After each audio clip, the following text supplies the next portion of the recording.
Iniciando a apresentação, esse é o nosso sistema embarcado para resfriamento de componentes eletrônicos. A lógica dele é muito simples.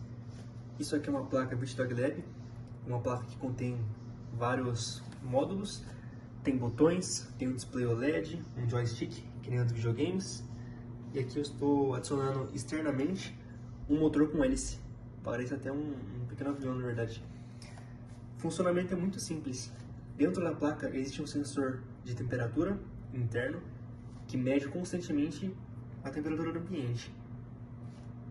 O sistema funciona da seguinte forma: quando a temperatura máxima é atingida, que é uma temperatura que a gente define nós mesmos, o usuário, aparece aqui no próprio display, descrita como SET, que seria a temperatura limite, e essa aqui é a temperatura que o display está exibindo no momento, ou seja, o display exibe a temperatura do momento, a cada 1 segundo ele atualiza, é a taxa de atualização, e acima dele tem o SET, que seria a temperatura limite.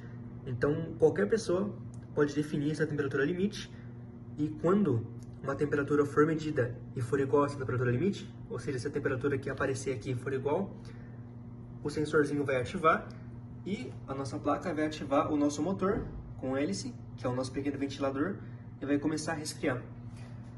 Eu vou começar a dar exemplos práticos para vocês.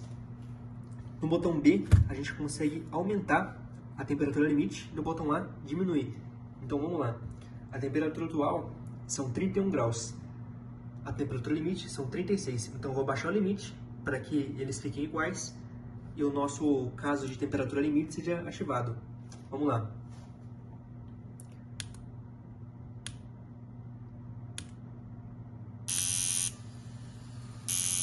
Como vocês podem ver, a temperatura limite está igual à temperatura atual. E quando a temperatura limite é ativada, o nosso sisteminha ativa o ventilador para resfriar e não deixar que o componente queime. O projeto é basicamente isso. Tem muito mais por trás dos bastidores, mas espero que vocês tenham gostado e entendido a lógica dele. Obrigado pelo seu tempo.